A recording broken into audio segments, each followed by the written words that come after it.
Good morning. I want to start off by having each and every one of you close your eyes. Now, once your eyes are closed, I want you to picture in your mind an African-American male. Now, if you see Jay-Z, I don't want you to change that image. I want the first picture that pops into your head. And once you have that image, you can open up your eyes. Society tells us that African-Americans are supposed to think a certain way, act a certain way, talk a certain way, dress a certain way. And these stereotypes are repeated so often that we begin to believe them. They become implanted in our minds.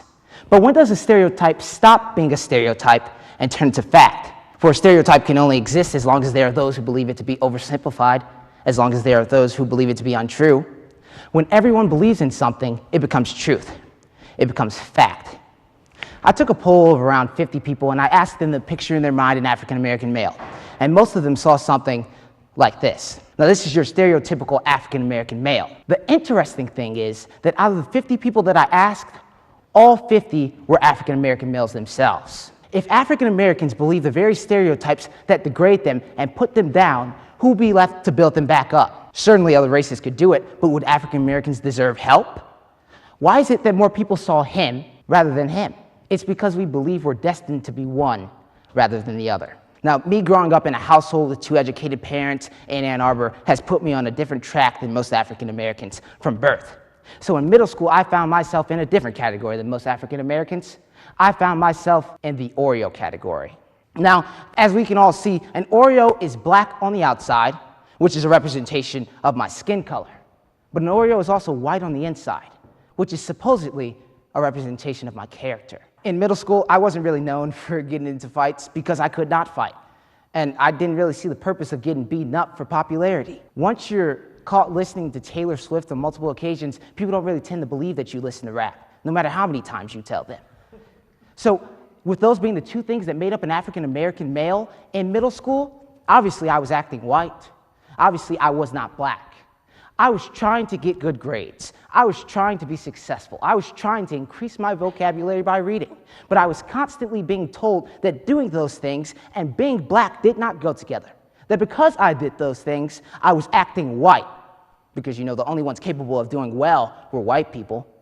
Because obviously all good stems from white people, right?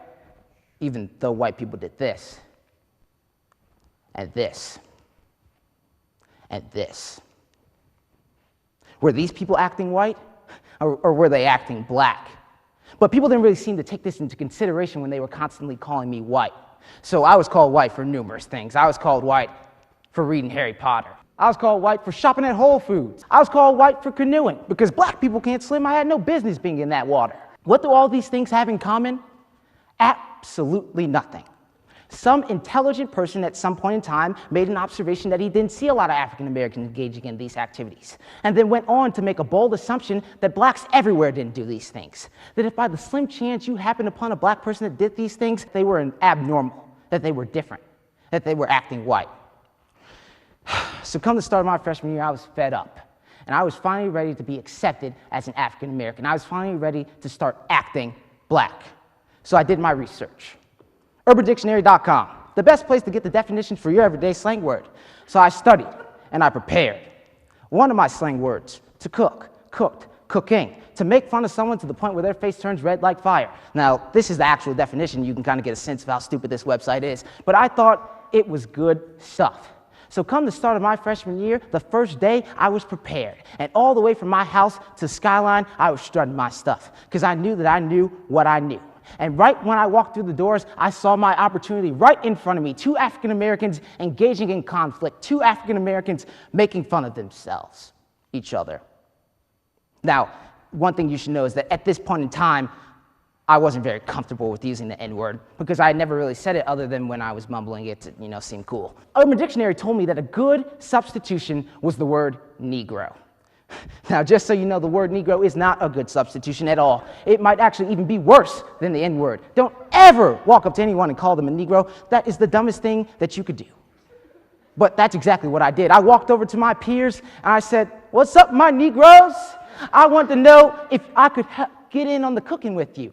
Now, right away, I knew something was wrong because no one has ever been that mad and looked that angry with me.